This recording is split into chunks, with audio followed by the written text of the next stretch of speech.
In this tutorial, I'm going to show you how to quickly and easily remove tan lines using Photoshop. The image I've got on the screen here was taken by gold member Brent Simon. Let's go into Photoshop. Alright, so I've got the image here opened in Camera Raw. Now this could be Lightroom. Lightroom and Camera Raw are exactly, the interface is exactly the same. So anything you can do in Lightroom, you can also do in Camera Raw. So if you've just got the one raw file that you want to edit, then you can just open directly in Photoshop and you'll come up with this interface. And so I just find it a little bit easier when I'm just doing single images to do that in using the Camera Raw. So the first thing I do before I start editing the image is I just want to do a basic edit to get me started. And the first thing I need to do is fix the white balance. So I'm just going to get my white balance picker and I want to choose a neutral area, and I'm thinking that probably the best area will be the teeth. So I'm going to find not where they're brightest, the brightest area. I'm going to go inside the mouth where it's not lit and choose one of these areas. If there aren't teeth, I often use the whites of the eyes, or I might use the dress, but in this instance, I think this dress is a little bit hot, blown out, so I'm going to use the teeth instead and use this to get that color there. So we'll just zoom back out so you can see the overall. So that's probably a little bit on the coolish side, but what I want you to notice is what a difference that has made on the actual color of the skin, which was because the white balance was out. There was a real the skin tone picks up an extra orange and extra saturation, so all that extra warmth made the skin tone glow, that suntan glow, an extra orange color. So what I'm going to do is just give it a bit more warmth because it just looked a bit too neutral. So somewhere about there, and I'm going to leave everything else the same. So what we're going to tackle is these tan marks here, and you can also see where the bathers were here at this area here. So we're just going to smooth that out. Now you can take this as far as you like in terms of skin smoothing, but for this tutorial I'm just going to tackle this area here, these little white marks from the swimsuit. So once I've got my white balance correct, and you could go ahead and adjust the blacks or anything else, but I think that everything overall looks pretty good here. So we're going to open the image. So here's my image opened in Photoshop. So to tackle this, there's so many different ways you can do it, but what I wanted, there's like cloning and brushing over the image, but when we take a detailed look at the skin here, what we don't want to lose, and where it's a giveaway when you do things like cloning, is you lose the actual texture of the skin. So what I'm going to do is create a new empty layer. This technique is so quick and easy, and I'm using the healing brush. And if I right click on that, you can see that normally by default, the top tool is the spot healing brush. But if I right click on that tool, and I'm going to go down one, which is the healing brush tool. That's the one that I want.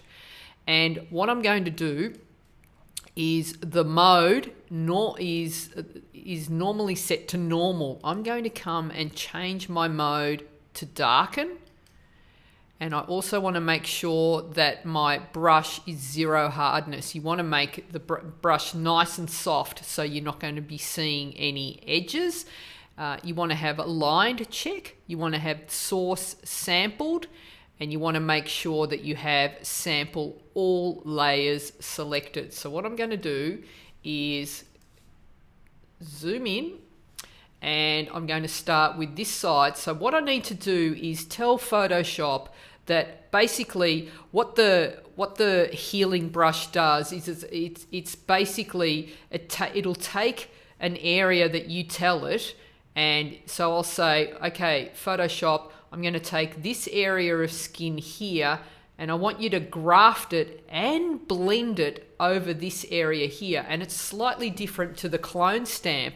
What the clone stamp does is, I'll show you, if I was to clone it, I can tell Photoshop that I want to graft from this area here. So I'm going to take a sample and then I'm going to move it over to this area here and just brush over the top.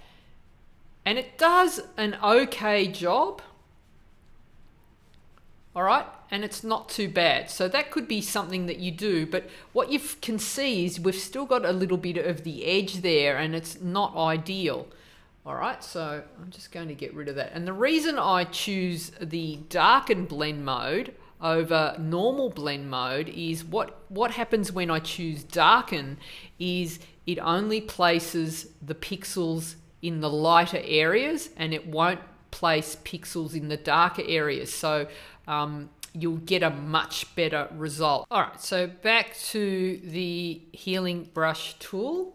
Make sure I have a new empty layer selected. So it's this little icon here.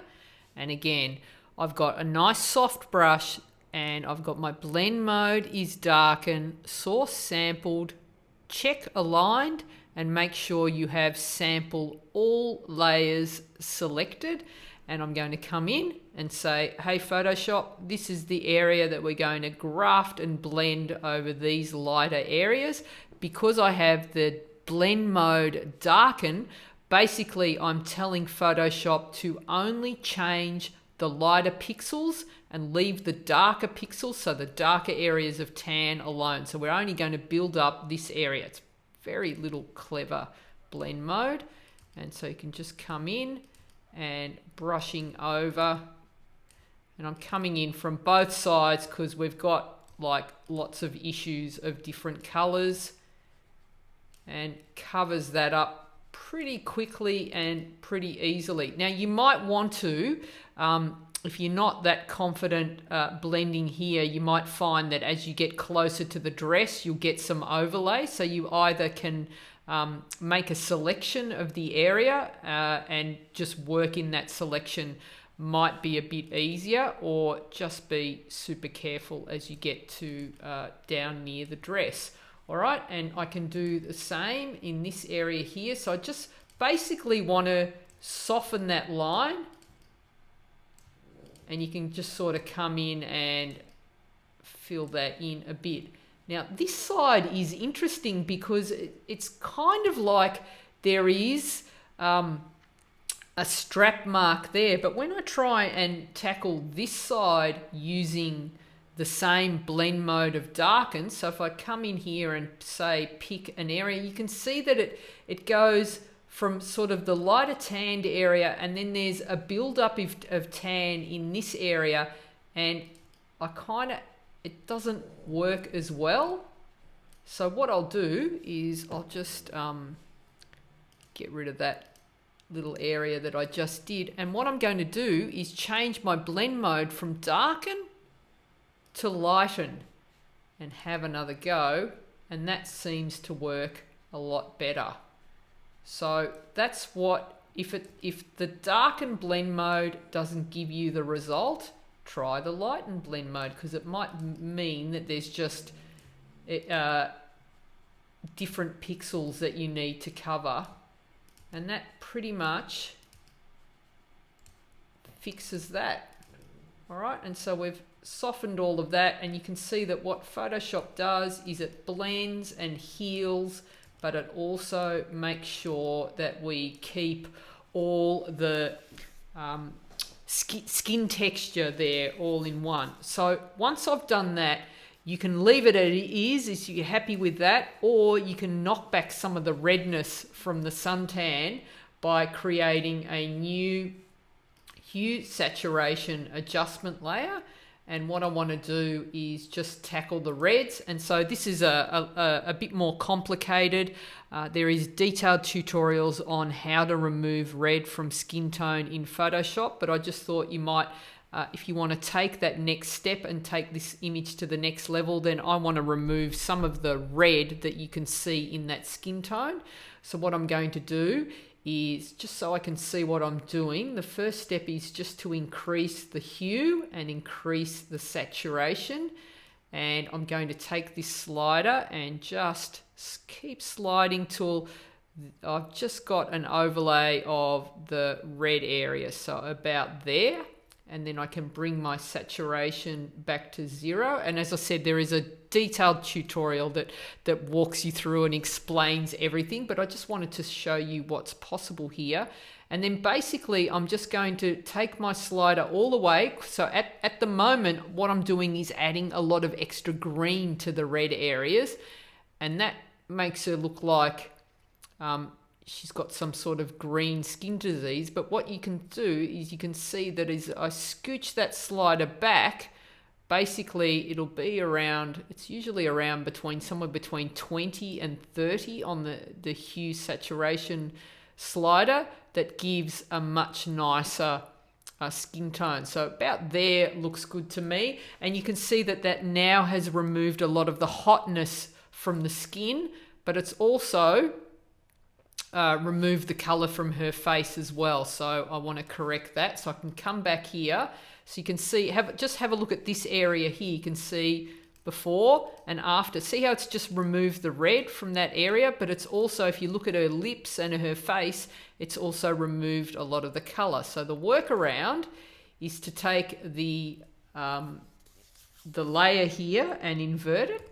Okay, that layer mask. So now I've hidden everything I've just done. So again, if you're not following here, there is a detailed tutorial on how to use layer mask. And as I said, you can skip this step entirely if it's a little bit too confusing at this point. But what I do now is I just get a white brush. So I've got white as my foreground color, and I'm just going to come in, and everywhere I brush with white is just going to now get rid of that red coloring. So I'm just removing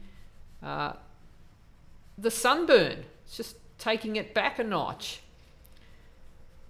All right, so let's have a look. We've got before and after, and you can see that has made a huge difference. So that was what I'd do. I would do another stage here, and I would do some frequency separation just to even out the skin tone. Again, not necessary, but that's the next step I would do. And I'll also go ahead and retouch the face now. But you can see that's done a good job at getting rid of those lines from the tan, and it's just blended it all in nicely.